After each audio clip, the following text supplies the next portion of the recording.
এগৰাকী মহিলাই 200 গাহৰি পুহিবৰ কাৰণে সক্ষম হৈছে। সব দাদা আসলতে আলোচনা পন্থীৰ আলফাৰ সদস্য। দাদা এতিয়া বৰ্তমান মূল খুঁটিলৈ ঘূৰি আহি পেলাই আমাৰ গাহৰি পালনৰ লগত বৰ্তমান জড়িত হৈ আছে। কি কয় অকমান জানিব বিচাৰিছো। আহি পালো শিৱসাগৰ চৰাইদেউত। আমাৰ সদৌ অসম গাহৰি পালক সন্থাৰ দ্বিবাৰ্ষিক মানে কেন্দ্ৰীয় দ্বিবাৰ্ষিক অধিৱেশন বৰ্তমান আজি চলি আছে। আৰু অধিৱেশনখন হৈছে আমাৰ চৰাইদেউ জিলাৰ গাহৰি পালক সন্থাৰ উদ্যোগত আৰু চৰাইদেউবাসী ৰাইজৰ সহযোগত। স্থান হৈছে মাহমৰা গৰৈমাৰী গ্ৰাম্য ক্ৰিয়া প্ৰকল্প চৰাইদেউ। এয়া পৰিৱেশ চব সদৌ অসম গাহৰি পালক সন্থাৰ পতাকা উত্তোলন আৰু এই পতাকা উত্তোলনকে ধৰি বিভিন্ন কাৰ্যসূচী হাতত লোৱাৰ পাছত আমাৰ গৰৈমাৰী ক্ৰিয়া প্ৰকল্প চৰাইদেউত বৰ্তমান এতিয়া মুকলি বিহু আৰু এই মুকলি বিহুৱে বৰ্তমান আমাৰ মিটিঙৰ শুভাৰম্ভণি কৰা হয়। আচলতে বিহু সমাগত, গতিকে খুব ধুনীয়া এটা বিহুৱে আমাৰ এই বিভিন্ন ডিষ্ট্ৰিক্টৰ পৰা অহা পালকসকলক মনোৰঞ্জন কৰে। আৰু ইয়াৰ পাছতে আমি গোলাঘাটৰ ফালৰ পৰা বৰ্তমান ইয়াতে 11জন অংশগ্ৰহণ কৰিছোঁ। আৰু এই মিটিংখনত বৰ্তমান আমাৰ 22খন ডিষ্ট্ৰিক্টৰ গাহৰি পালক আহি একত্ৰিত হৈছে আৰু খুব ধুনীয়াকৈ মিটিংখন কৰিবৰ কাৰণে বা সফল হ'ব বুলি মই আশা কৰিছোঁ।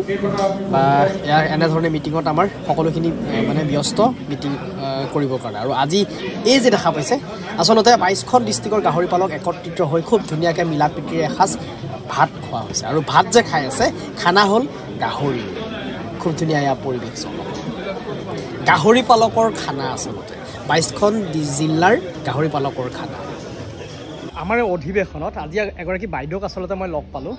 বাইদেৱে 2010 চনৰ পৰা গাহৰি ফাৰ্ম কৰি আছে।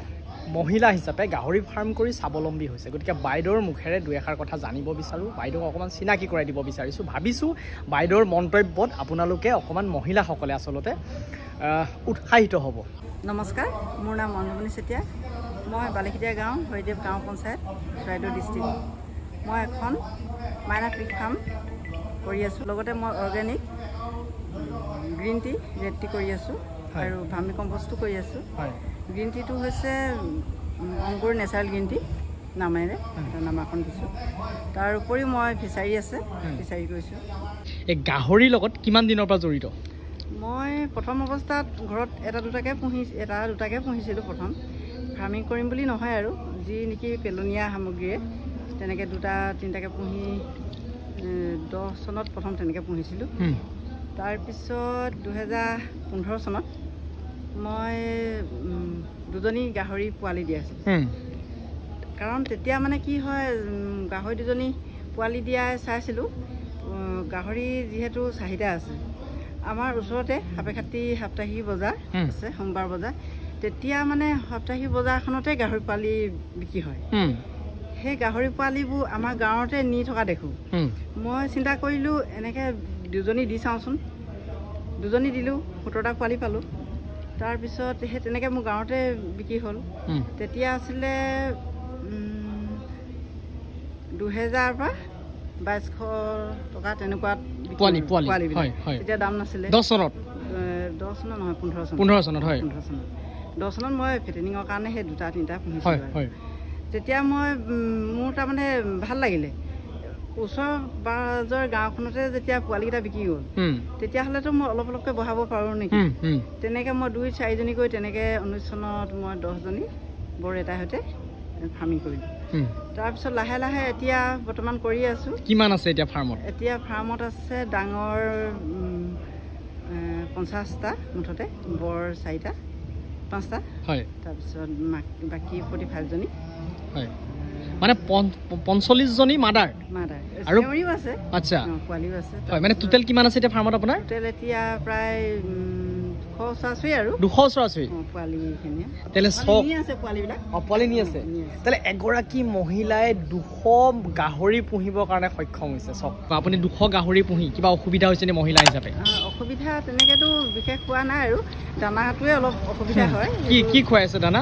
আমি ড্ৰাই ফিডটোৱে খুৱাওঁ, ড্ৰাই ফিডে গডৰেজ কোম্পানী। হয়, পোৱালি মই আচলতে ব্ৰিডিং ফাৰ্মহে মোৰ। আচ্ছা, ফেটেনিঙৰ কাৰণে তেনেকৈ কৰিবলৈ ঘৰো কম হৈছে, টকা পইচাও লাগে যথেষ্ট। সেই ঋণবিলাক ল'বলৈ চেষ্টা কৰিছোঁ আৰু হোৱা নাই এতিয়ালৈকে। আচ্ছা আচ্ছা। কিন্তু মই যিহেতু আত্মসহায়ক গোটৰ এগৰাকী নাৰী, আচ্ছা মহিলা, সেইকাৰণে মই গোটৰ পৰাও ল'ব পাৰোঁ, লৈছোঁ মানে।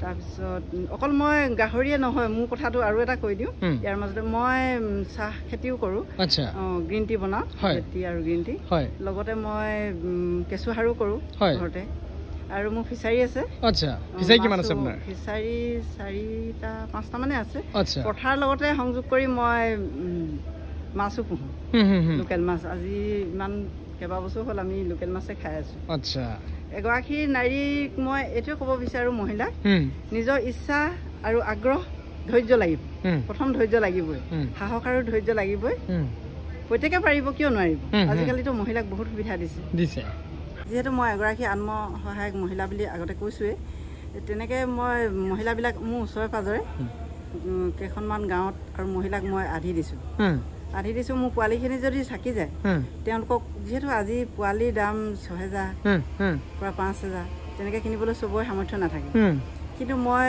আধি দিছোঁ মোৰ কথা হ'ল কি তেওঁ স্বাৱলম্বী হওক ময়ো হওঁ তেনেকৈ উপকৃত হওক মানে তেখেতসকলকো আপুনি সেই হিচাপত অকণমান সহায় কৰিছে পোৱালি কিনিব নালাগে পোৱালি আপুনি দিছে মই পালন কৰক তাৰ যিটো লাভ হ'ব মই এইটো কৈছোঁ যদি 20,000তকৈ ওপৰ পায় প্ৰধানকৈ মই মাইকী গাহৰি বেছি দিওঁ যদি আপোনালোকে পুহিব নোৱাৰে মই সেই দামত কিনি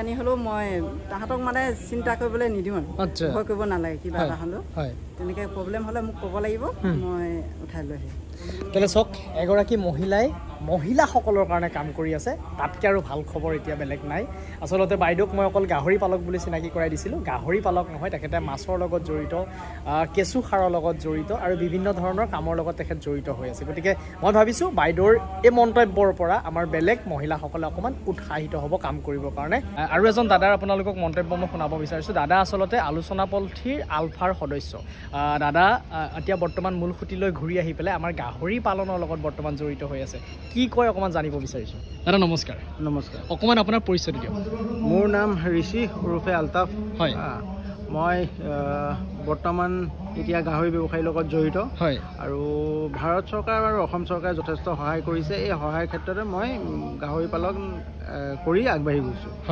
কিমান দিনৰ পৰাই গাহৰি পালনৰ লগত আপুনি জড়িত 2013 মানৰ পৰা মই কৰি আহিছোঁ কিমান আছে বৰ্তমান আপোনাৰ ফাৰ্মত মোৰ বৰ্তমান এনেতো থাকোঁতে বহুত আছিলে এতিয়া যিহেতু মই কমাই একেবাৰে মই 15জনী কৰিছোঁ আৰু 15টাৰ ভিতৰত এইবাৰ মই পোৱালিও দি থৈছে পোৱালি প্ৰায় আপোনাৰ 18টামান পোৱালিও আছে চব মিলাই মেলি ধৰক আপোনাৰ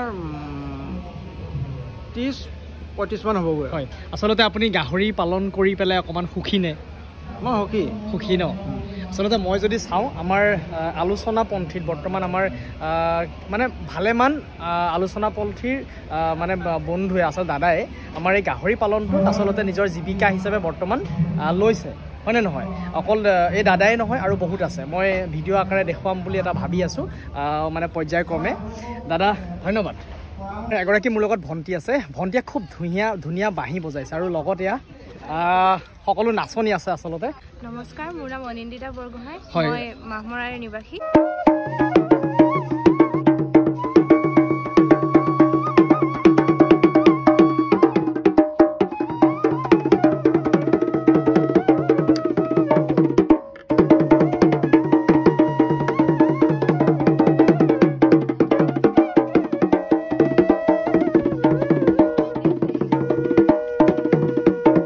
আচলতে আমাৰ বিহুৰ যিটো সমাগত কি নাম তোমাৰ নমস্কাৰ মনুষ্য বিজ্ঞান বৰগোহাঁই বন্ধুসকল যদি ভিডিঅ'টো ভাল লাগিলে বন্ধুবৰ্গৰ মাজত শ্বেয়াৰ কৰি দিবলৈ নাপাহৰিব আৰু আজি মই ভিডিঅ'টো এটা সামৰণি মাৰিব লাগিব যদি মোৰ চেনেলটোত নতুনকৈ ভিডিঅ' চাই আছে চেনেলটো ছাবস্ক্ৰাইব কৰিবলৈ নাপাহৰিব কাষত থকা বেলেগ আজিলৈ আহোঁ আকৌ নতুন এটা ভিডিঅ'ত লগ পোৱাৰ প্ৰতিশ্ৰুতিৰে বিদায় ধন্যবাদ বন্ধুসকল